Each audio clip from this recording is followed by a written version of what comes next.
to QI, where tonight all I have to say is night-night. Yeah, no, sorry.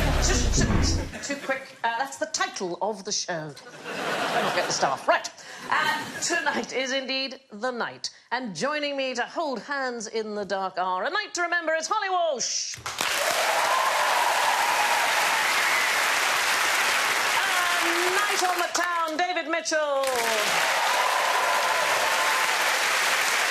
A Night on the Tiles, Noel Fielding.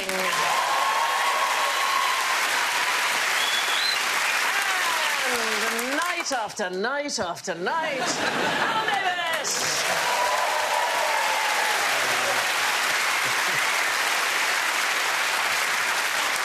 And then midnight buzzers buzz like this, Holly. David goes. Noel goes. Ooh. Oh. Like... And Alan goes.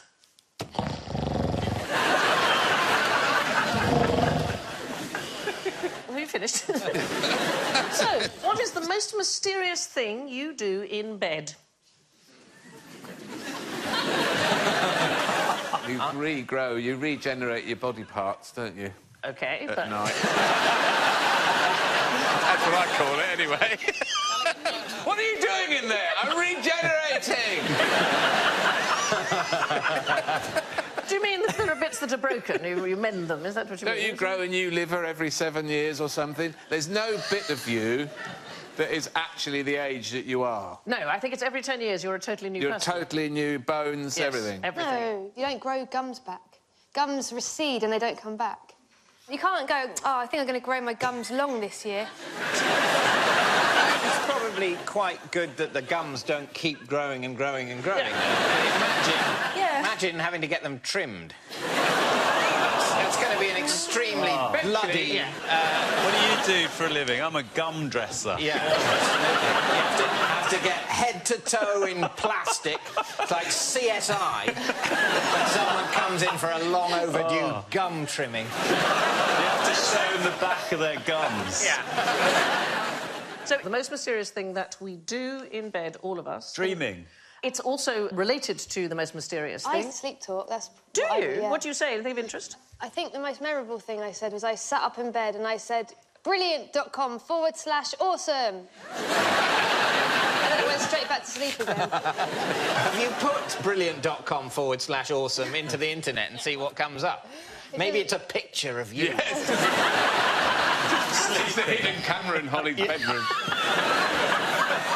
So, the most mysterious thing that we do, it involves dreaming, it involves sorting the body out. What is the all-encompassing thing that we do, and we don't really know why we do it? Breathing. It's sleeping. We have no idea. It is the most mysterious thing that we do in bed because we just don't know why we do it. Why would you end the day unconscious and basically paralysed and leave yourself available to attack by predators unless there is some fantastic evolutionary benefit that outweighs the risk? And the fact is, we just don't know. People have thought it was to do with energy conservation.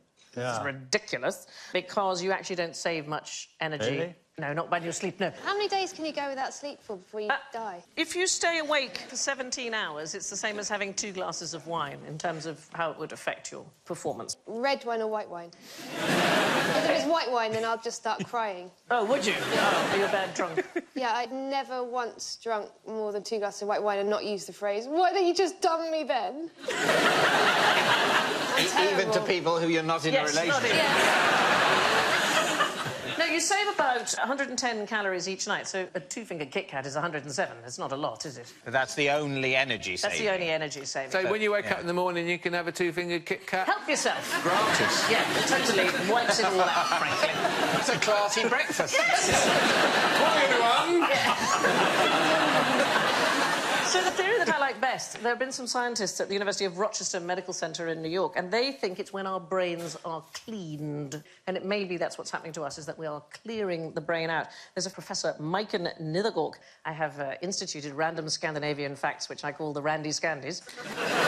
She's a neuroscientist, she's a woman, and she's Danish. So this is a fantastic person to quote. And she says, you can think of it like having a house party. You can either entertain the guests or clean up the house, but you can't really do both at the same time. That's the theory. But how much you sleep depends on your own circadian rhythm. So I didn't sleep very much. Anybody here a good sleeper? I've got a 5-month-old baby, so I only sleep in hour-and-a-half chunks at the moment. So if you just come for a break just tonight... This is the best thing that's ever happened to me. Genuinely, I went to the dentist the other day and I had to have a filling and I lay back and I was like, I think this is the closest to having a relaxing time that I've had in 5 months. It was so nice. Did he trim your gums? Yeah.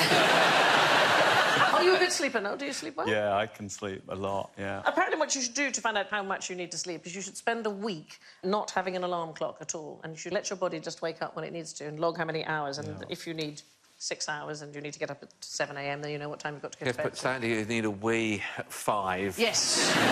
No matter what. Yeah, it's very annoying. Yeah. And it's not like you particularly have that much wee to do. You get there and you think, why have you woken me up for that? I would rather have just left that in the bed. We could have just done it in the morning. Also, sometimes, in the middle of the night wee, you can start thinking about something stressful or get frightened by noises in the house. Yeah. Best just to stay asleep till it gets light. I think really the solution is some sort of an apparatus where you could sleep on the loo. Yeah. My father was in hospital and he had a catheter fitted for a couple of weeks and he said he'd never slept so well for about 50 years. It's the best thing that had ever happened to him. It's like when you go and stay in a hotel and they say never use the kettle because people pee in it, apparently. No. Yes. Kettle! What? No. You see, I don't want to know those things. I mean, how far away is the bathroom? But I always think that must be a man who pees in that kettle. I can say, on behalf of men all over the country, we do not piss in kettles.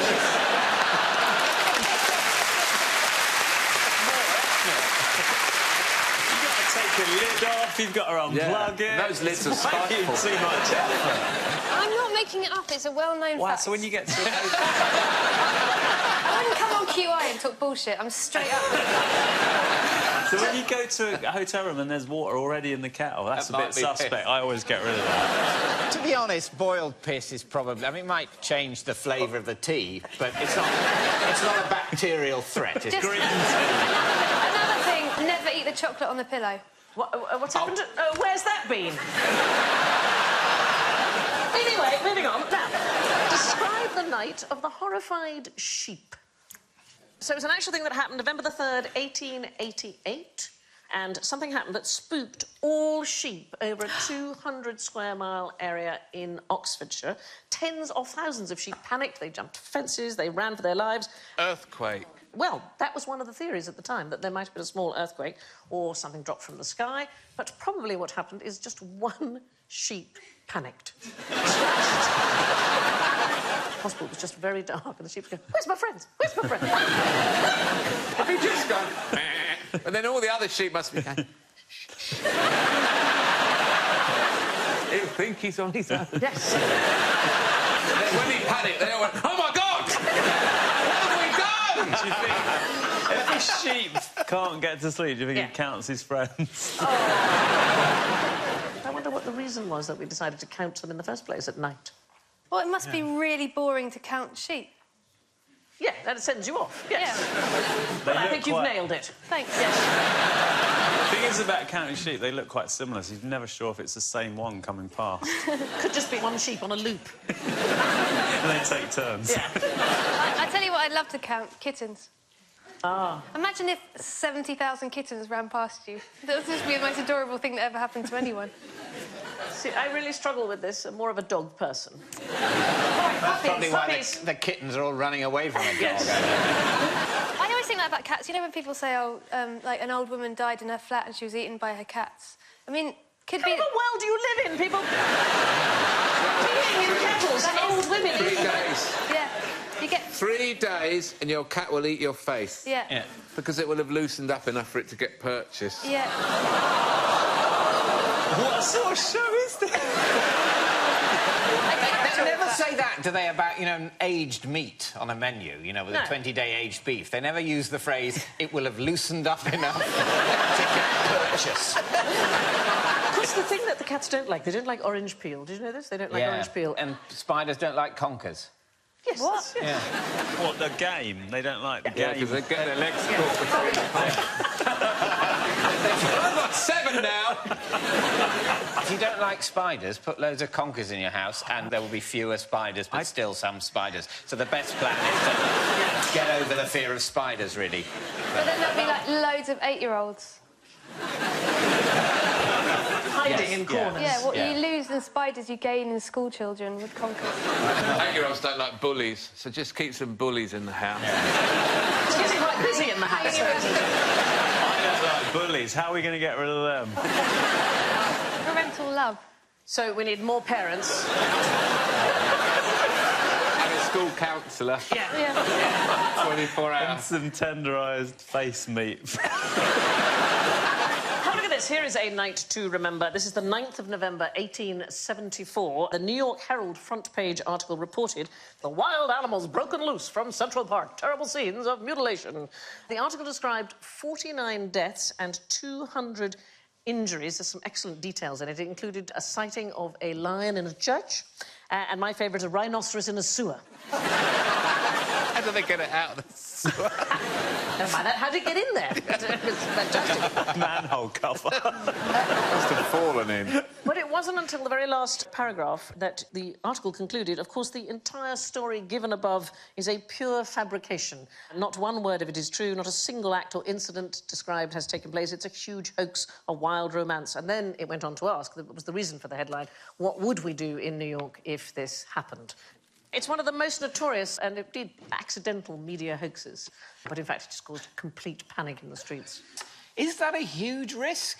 In zoos? Well, yes. So you would think that maybe it's something that we don't need to worry about. You've got enough cages. But in February 2016, the Ueno Zoo in Tokyo did their annual test to see what they would do if an animal escapes. And what they did was they got the 27-year-old gorilla keeper called Yumi Tamura to dress up as a zebra. There she is. And there they all are dealing with it. And so, yes...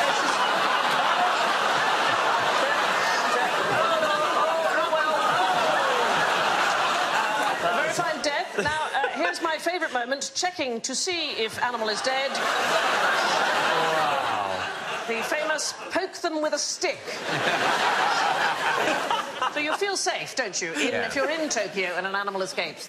I went to London Zoo recently, and in the tiger enclosure, there's a platform there, and you can get up sort of at eye level and look at this thing. And we're standing there with the kids, and a woman came in with her little boy, and she goes, look at it, lazy.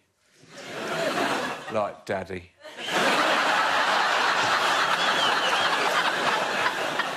And just wheeled him away. My wife goes, drip, drip, drip. I remember taking my son to London Zoo, and he must have been about 3 years old, and I thought it was so exciting for him, and I was showing him the elephants, and I was showing him the rhinos, and then they were doing some renovations, and the only time he took his dummy out of his mouth, sat up in his buggy and went, "Look, Mum, a digger!" No one knows why tens of thousands of sheep went crazy in Oxfordshire on the night of November the 3rd, 1888. They may have been surprised by the fact that it got dark, or by the news that earlier in the day, Preston North End beat Notts County 7-0. I'm really trying with the football thing, just so... Just... doing my best. We'll never know. OK, how would a night witch travel? Broomstick. No. I just get an Uber, generally. Daddy doesn't look unlike you. I think I might have met that witch in Camden. So we are heading backwards in time to the Second World War? Is the night witch something military? Is it It a is a code military thing? Yeah. Isn't it? A plane or something? Is it a Soviet Yes, thing? it is a Soviet thing. It is the 588th Night Bomber Regiment from the Soviet Union, and it was an all-female unit, from the mechanics to the pilots, and they were known as the Night Witches.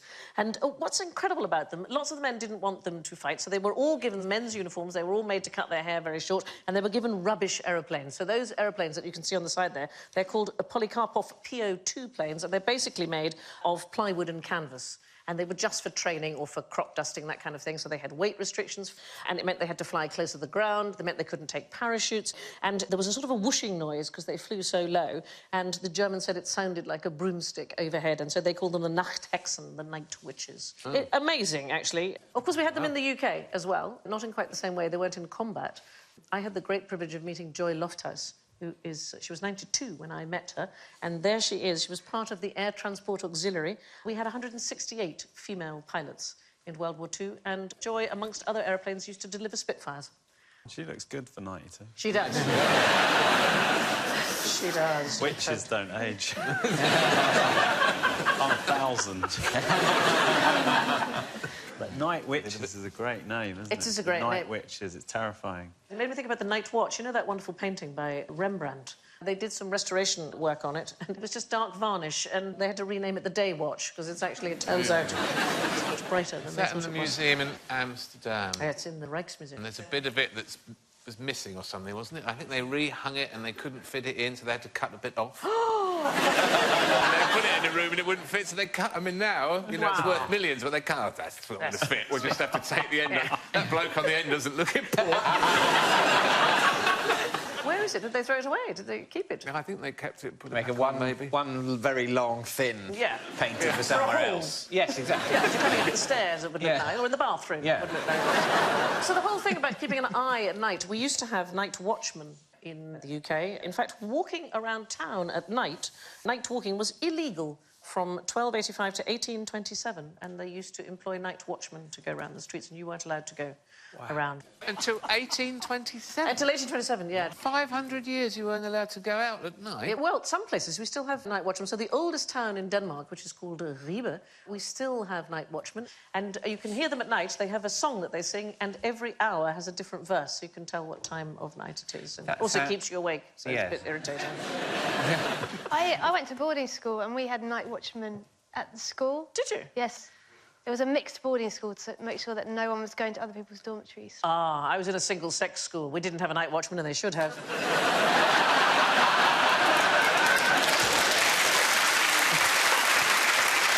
The Night Witches were the Germans' worst nightmare. So, my question is, what's your worst nightmare? I don't have nightmares. I just occasionally have dreams that are quite stressful. Oh, like what? Increasingly, they involve having to do my A-levels again. Oh.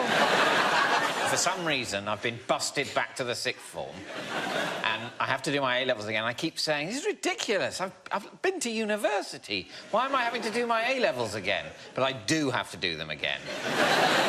And I wake up all stressed by it. And then have to go to the toilet. Yeah, and then have to go to the toilet. But it's quite nice, because I reflect as I go to the toilet that I don't have to do my A-levels again. So that's good news. Are you a nightmare person, Alan? No, but I wish I had a dream recorder. They're boring, though, when people tell you their dreams. They're so not boring. other people's dreams. I don't want other people's dreams. My own dreams are amazing. People always go, oh, my hands were made of coleslaw, and then you were in it, and you had, like, really big, and you're like, this is so boring. Have you ever been, when you hear someone describe their dream and they mention someone's in it, and then you sit there rather hoping that you're going to crop up in it? And then you don't always, and you sort of go, oh, I've not invaded this person's consciousness enough. Sometimes I have dreams where I need to fight someone and I have no strength. And I'm supposed to get someone and I can never get there. And I'm impressed by all the various obstacles I can put in my own way that I invent in the night. But those aren't the most common sort of ones. The thing about being chased, not being able to get to the toilet in time. Being exposed publicly naked is a very big thing, and how you respond to that. So if it doesn't bother you, that suggests you are secure in real life. If you're embarrassed, it suggests you are uncomfortable about something. If you don't notice that you're naked, I think you have a lack of self-awareness, is, I think, what it would probably be. Do you sleep on your left or your right side? Because that may have some impact on whether you dream or not. Do most people have one side? Oh. I like Are to you know. a tosser and turner? Yeah, I think so. Oh, my God, this is a dream, and you're going to wake up and go to the toilet in a minute. We're all in your dream. So what did you say, left or right? Right. OK, so that fits with the study that they did in 2004. You are more likely to have disturbing dreams if you sleep on your left-hand side than if you sleep on your right-hand side. So I'm good. So Yeah. That's you toss and turn. It could be either way. I didn't realise. Now I'm making a choice. Yes. Am I just going for rest or adventure?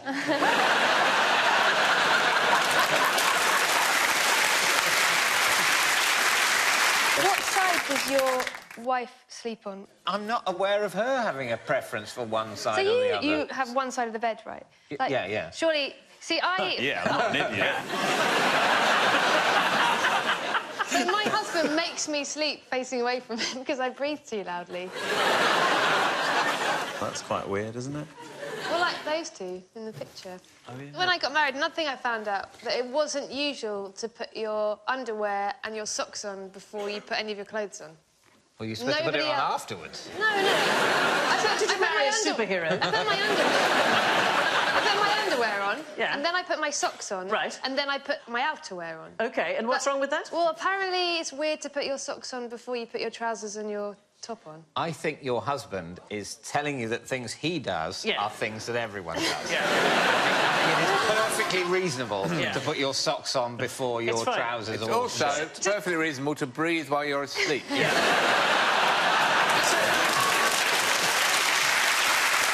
The problem in your house is he keeps pissing in the kettle.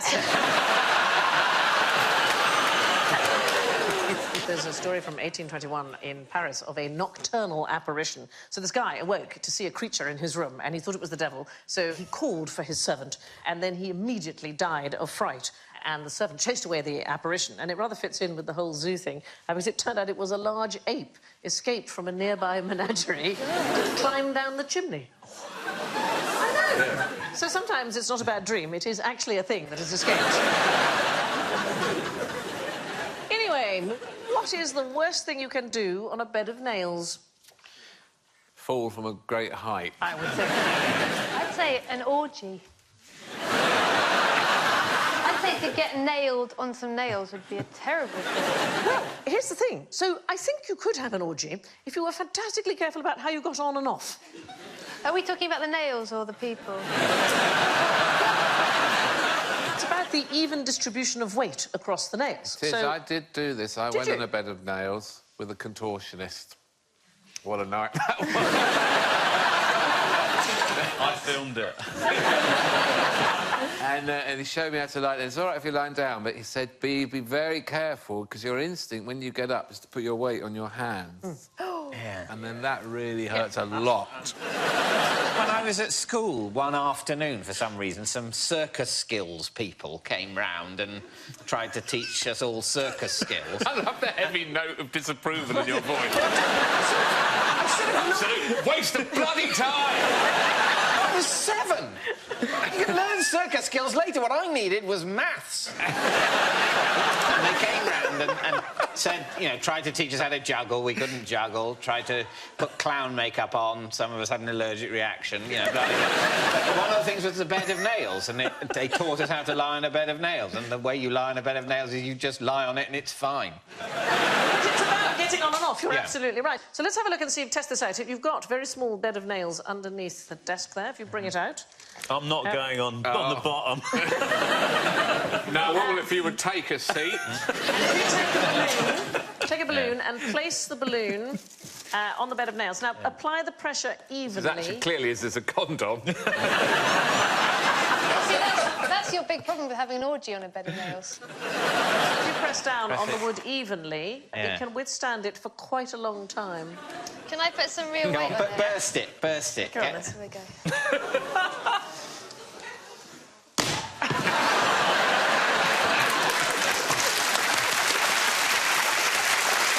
You've done, look, a lot. I'll try again.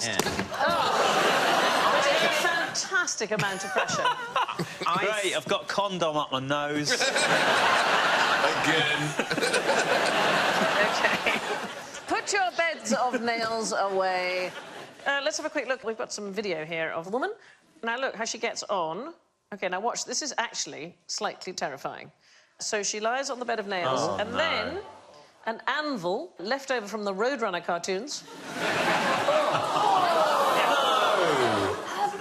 I know. Anvil in the boobs is worse than some nails in the back. Yeah. And rather pleasingly, a couple of spots which have been nicely popped there.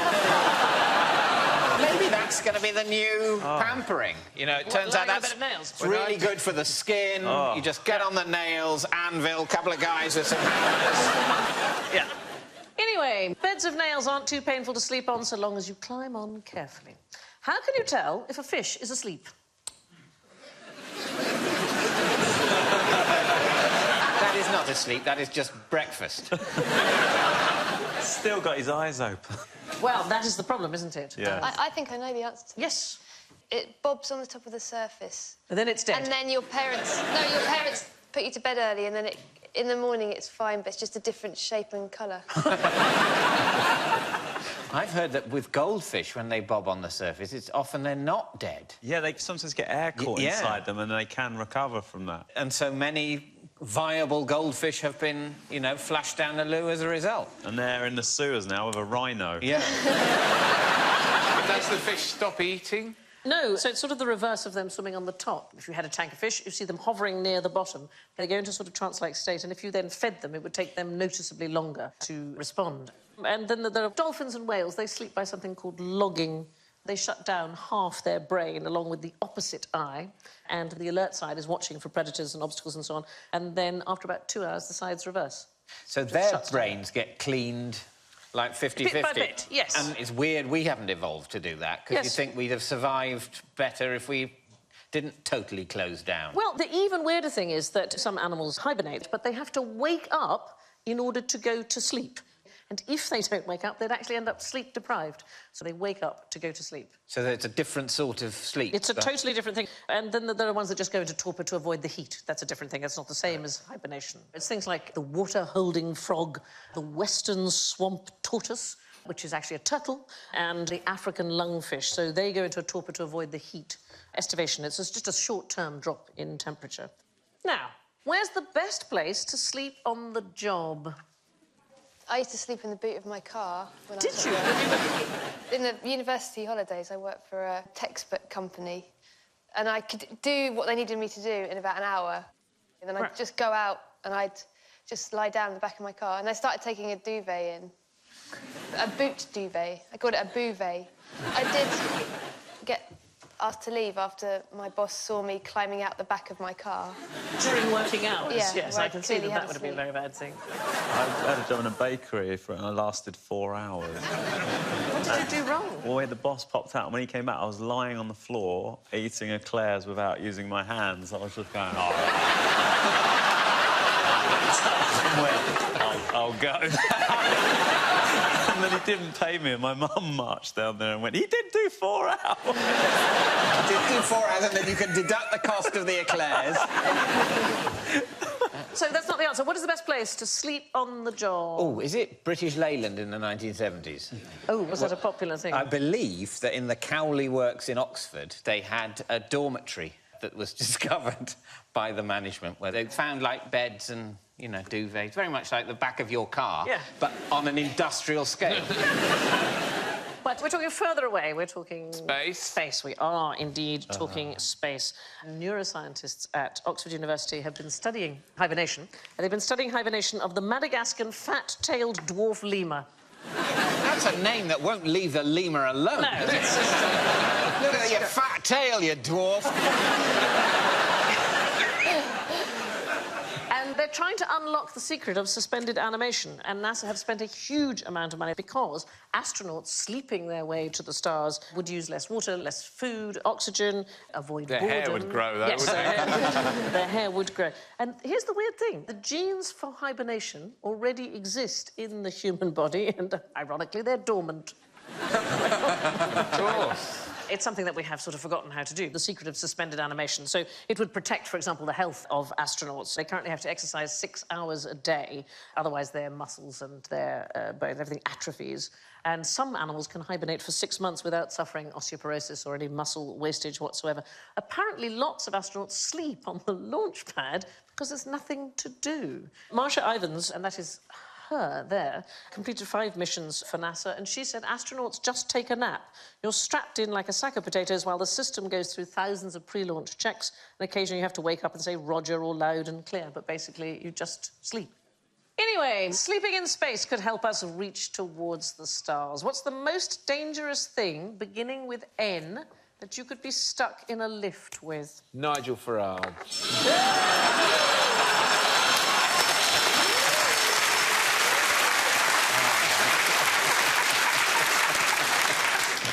No. Not correct. Nitrogen. Yes, it is liquid nitrogen. Oh, liquid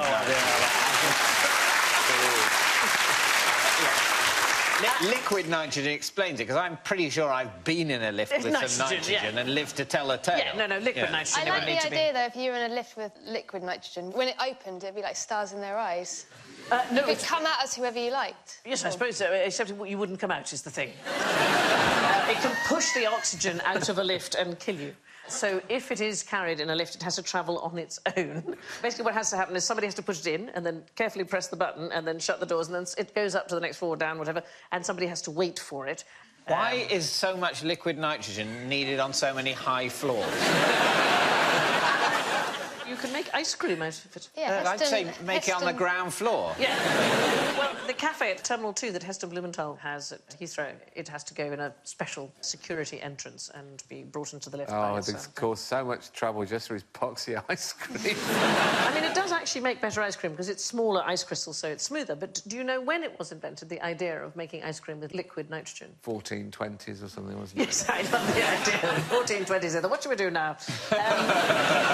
1890. There was a cookbook called Fancy Ices written by Mrs. Marshall, and she used liquid nitrogen.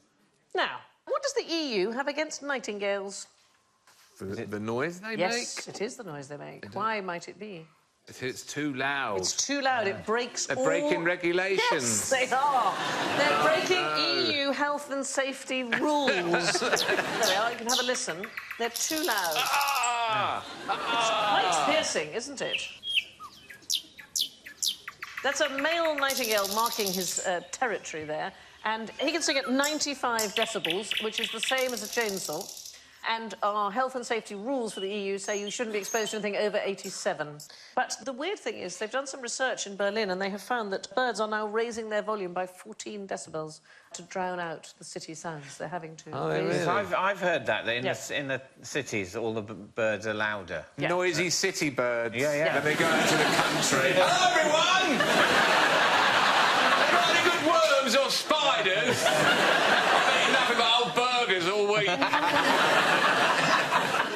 I must say, I've never heard a nightingale song before, and I'm afraid to say I expected more. I thought a nightingale song was incredibly beautiful, and that was kind of irritating, a bit pleasant, but also a bit irritating. Isn't there a Vera Lynn song about it? In Berkeley Square, absolutely right. And indeed, the BBC's very first outside broadcaster in 1924, there was a cellist called Beatrice Harrison, and it was a duet with Beatrice Harrison and a nightingale. And she had noticed that nearby nightingales were joining in whenever she was practising, and so she approached John Reith, and he was rather dubious about the idea. But in fact, it was broadcast, and 1 million people listened to her playing along with a nightingale. Now, night draws on. Would anyone like a nightcap? Yes. Ooh.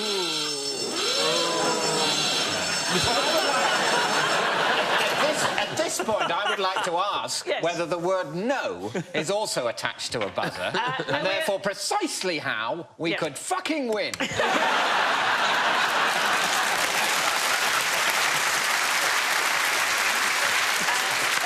No, you don't want a nightcap, is the answer. You don't want Is it a deadly mushroom or something? Well, it's from around the turn of the 19th century. Condemned prisoners in The judge's Tyburn. black hat? Is that enough? No, it's your own nightcap. Say you were a condemned prisoner in Tyburn and Newgate. You bring your nightcap to the execution, and after having your prayers, the hangman would pull it down over your face in place of a hood. So your nightcap would become... Not this one, because it's quite It's tight. a bit tight, isn't it? That's a tremendous incentive to forget your nightcap, Yes. isn't it? I'm so Yes. sorry. I don't think Oh. this can go ahead. Feel an idiot. Yeah. So the nightcap as a drink is a notion of capping off the evening. That's a different use of it. That kind of nightcap you might very well want, but the idea that you had a nightcap as a condemned person, that you don't want. Although in America, it just means the second game of a doubleheader in baseball. It's known as the nightcap. Now, we step into the dark and stormy night of general ignorance. Fingers on buzzers. Where is this cheese from? I'll give you a clue. It begins with S. Alan. Shropshire.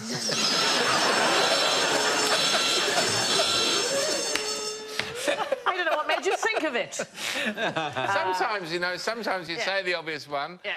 and then you go, yes. But never to me. It doesn't come from Shropshire. Anything else begins with an S does not come from Shropshire. Spain, Sussex, Surrey, Scotland. Scotland, it comes from Scotland. It absolutely does. It was originally called Inverness Shire Blue or Blue Stewart, and I don't know why. They thought if they renamed it Shropshire, people would be more likely to buy it. So it was a PR job. So is it quite a recent invention? It's a fairly recent cheese, yeah. Rather like Stinking Bishop.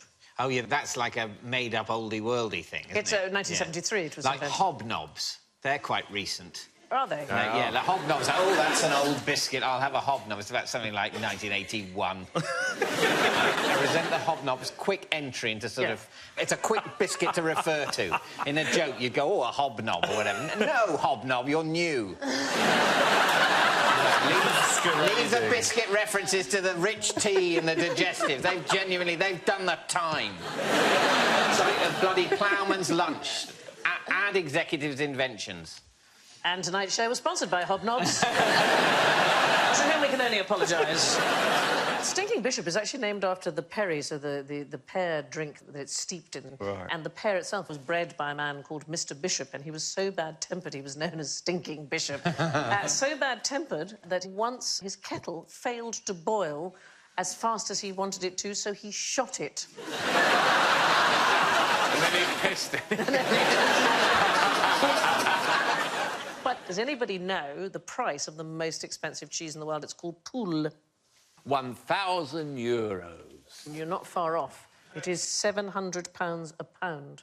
What's so special about it? It's made from donkey milk, so I don't know if you've ever tried to milk a donkey, but it Kicked tastes... in the face a lot.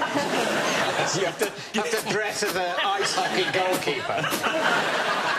25 litres of donkey milk to make 1 kilo of cheese of the Poule. So Is it very delicious? I've never had it. It's rather crumbly, apparently, and meant to be a delicacy. And it would be at that price. You wouldn't want to have a lot. You wouldn't want to think, oh, I'm tired, just open the fridge. Cracker. Melt fantastic. it on toast. Yes. I bought a rather nice lump of some sort of fancy cheddar, and it was in a waxy dome, you know. Baby Bell. Not a Baby Bell. Baby Bell. Let me know. Could have been a very old Baby Bell. Like a pre-war Baby Bell. Really big. Anyway, cost quite a lot. And I thought I'm going to enjoy that. And then when I came home, my wife had grated it on the kids' jacket potatoes. She couldn't understand my indignation. You see, you sound ridiculous. We're in the kitchen going, that's a very expensive cheese! She said, it's a Baby Bell. Yeah. Now, it's a beautiful morning. Look, there's a rainbow. What colours can you see? Red and yellow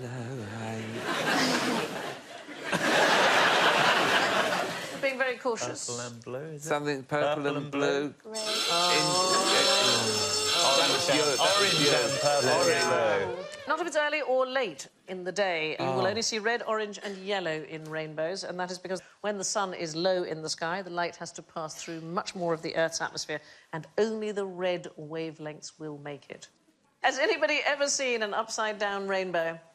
I don't think so. Have we all seen one? Well, it's just a thing. And you can see them in the sky. They're called circumzenthal or Bravais arcs. So a rainbow is formed when light refracts through raindrops, we all know that. But the upside-down ones are made by light refracting through ice crystals in clouds. Isn't it beautiful? Cool. It is seriously cool.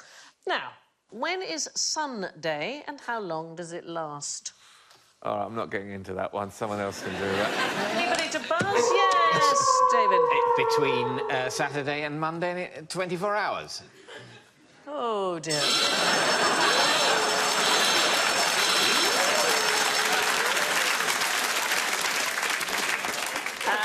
No, is the answer. So it's not Sunday, it is Sunday. Is it the summer solstice? It is one day in the year. Where might they be so thrilled to see the sun? Oh, is it summer in Scotland? Slightly further north. Oh, is it when the sun appears in the end of the Arctic winter or something like that? Yeah, it is. It's in a place called Umanak in northwestern Greenland. It takes place on February the 4th, and it's when the sun first appears after the winter, and it lasts for 6 minutes, but it is so exciting. Farming's going well there, isn't it? Look at their garden. Come on, Titchmarsh, show us your stuff. Looks like where the Thunderbirds live. Why do we live here? I don't know. And they celebrate that day. The school children take the day off and they have hot chocolate and donuts and so on, and they organise sites so that everybody can see the sun. I bet you they still get their tops off when it comes out, like here. Do you think? I think just loads of middle-aged men go out just in their boxer shorts, just to get a bit of a tan. Where does that happen? Every park in the UK. Speaking on behalf of middle-aged men, there's no way we would strip down to our boxers in any park. You two are really making a lot of statements on behalf of all men this evening. Yeah, as are you, kettle pisser. Coming from someone who sleeps in the boot of her own car. Did anybody ever go to that fantastic exhibition at the Turbine Hall in the Tate called The Weather Project, where they just had a large sun? Did you see it? Yeah. Oh, it was amazing. I went to an exhibition at the Tate and it was on pop art, and there was a room that was set aside from everyone else because it was very explicit by this artist called Jeff Koons, who does basically high art but pornography. And this middle-class woman and her 2 kids came up, and the guy on the door stopped them, so this is for over 18s only, you can't come in. And the woman said, I'll go in and have a look and I'll come back out and I'll tell you what I saw. So she went into the room and she came back out a split second later, completely ashen-faced. And I heard her lean down to these 2 kids and she said, what happens between a man and a woman is a beautiful thing. What I saw in that room is of no help to anyone. That's what you said after the circus skills work. I'm trying to get my head around long division. I don't need this bullshit. Don't try and tempt me with hobnobs. Take your unicycle and go! Anyway, let's have a look at the scores. And the winner with a full 3 points. It's Holly!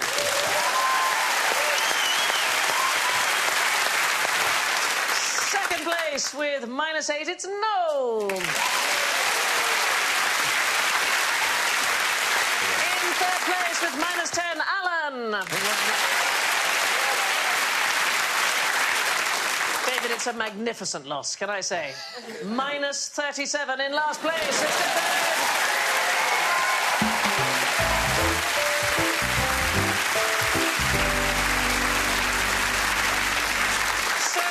To Holly, David, Noel and Alan, that's all from this quite interesting night, apart from this Neolithic newspaper nugget from the Western Daily Press.